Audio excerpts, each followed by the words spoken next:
दोस्तों आप ये जो मैप देख रहे हैं ये है इंडो पैसिफिक रीजन और ये दुनिया के सबसे इम्पॉर्टेंट एरियाज में से एक है क्योंकि ये एरिया दुनिया के सबसे बड़ी मैरीटाइम ट्रेड रूट्स को कवर करता है।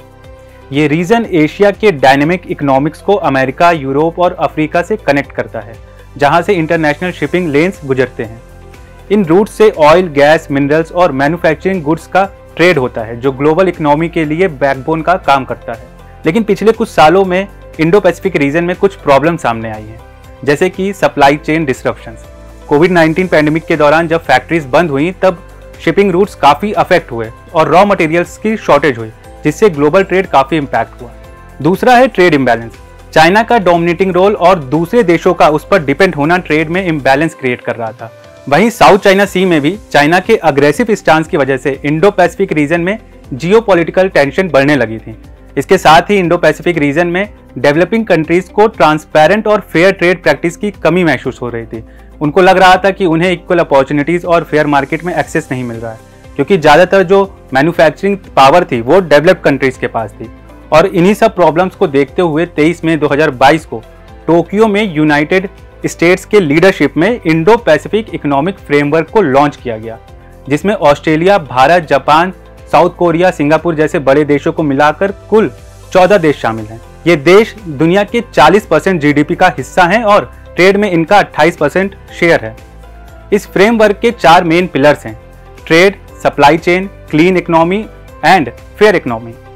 और इन्हीं पिलर्स की हेल्प से Indo Pacific economic framework member countries के इकोनॉमिक कोलैबोरेशंस को बढ़ावा देगा, जिसमें क्लीन एनर्जी, फेयर इकोनॉमी और ट्रांसपेरेंट ट्रेड प्रैक्टिसेस के लिए ये सभी मेंबर एक दूसरे की मदद करेंगे।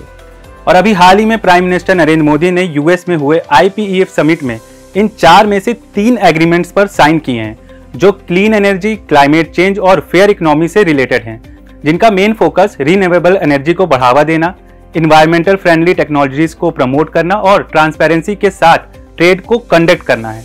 लेकिन एक अहम पिलर जिसमें भारत ने अभी तक साइन नहीं किया है वो है ट्रेड। ट्रेड पिलर में अभी भी भारत की कुछ कंसर्न्स हैं, जैसे कि डेटा प्राइवेसी, रूल्स, रेगुलेशंस, जो भारत के लोकल इंडस्ट्रीज के लिए अभी थोड़ा प्रॉब्लमेटिक हो सकता है।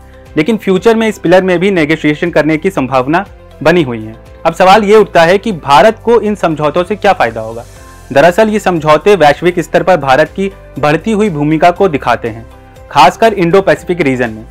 ये समझौते क्लाइमेट एक्शन, ट्रांसपेरेंट गवर्नेंस और फेयर ट्रेड प्रैक्टिसेस को बढ़ावा देने में काफी मददगार साबित होंगे। इसके अलावा ये भारतीय उद्योग, खासकर MSME के लिए नए अवसर खोलेंगे।